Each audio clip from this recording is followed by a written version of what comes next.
તો છત્તીસગઢના બીજાપુર અને દંતેવાડા વિસ્તારમાં સુરક્ષા દળોએ નક્સલીઓ સામે એક મોટું અને સફળ અભિયાન હાથ ધર્યું છે। આ અભિયાનમાં સુરક્ષા દળોએ બે અલગ અલગ ઓપરેશનમાં કુલ 22 નક્સલીઓને ઠાર કર્યા છે। આ ઘટના ગુરુવારે સવારે બની।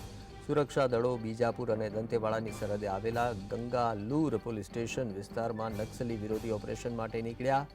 આ દરમિયાન નક્સલીઓ સાથે સામસામે અથડામણ સર્જાઈ। અચાનક નક્સલીઓ દ્વારા સુરક્ષા દળો પર હુમલો કરી દેવામાં આવ્યો, પરંતુ સુરક્ષા દળોએ તાત્કાલિક જવાબી કાર્યવાહી કરી નક્સલીઓને ઘેરી લીધા અને અથડામણમાં સુરક્ષા દળોએ બે અલગ અલગ ઓપરેશનમાં કુલ 22 નક્સલીઓને ઠાર કર્યા છે, જેમાંથી 18 નક્સલીઓ બીજાપુરના જંગલ વિસ્તારમાં અને 4 નક્સલીઓને કાંકેર જિલ્લામાં ઠાર કરાયા છે। આ કાર્યવાહી દરમિયાન બીજાપુર જિલ્લા રિઝર્વ ગાર્ડનો એક જવાન શહીદ થયો છે। સુરક્ષા દળોએ અથડામણ સ્થળેથી ભારે માત્રામાં હથિયારો અને વિસ્ફોટકો પણ કબજે કર્યા છે।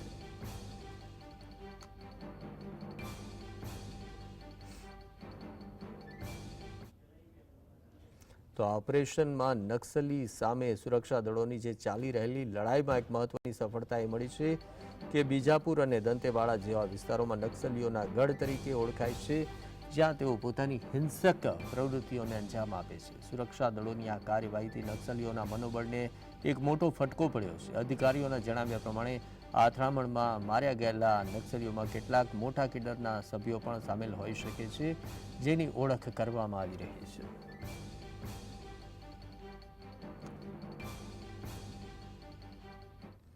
તો આ ઘટના પર પ્રતિક્રિયા આપતા અધિકારીઓએ જણાવ્યું કે નક્સલવાદને નાબૂદ કરવા માટે સુરક્ષા દળો સંપૂર્ણપણે પ્રતિબદ્ધ છે।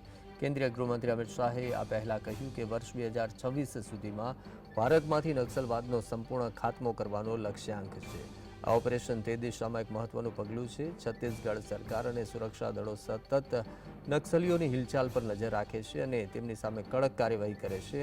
બીજી તરફ આ અથડામણ દર્શાવે છે કે સુરક્ષા દળો નક્સલીઓના ગઢમાં ઘૂસી તેમની સામે લડવા માટે સંપૂર્ણપણે સજ્જ છે।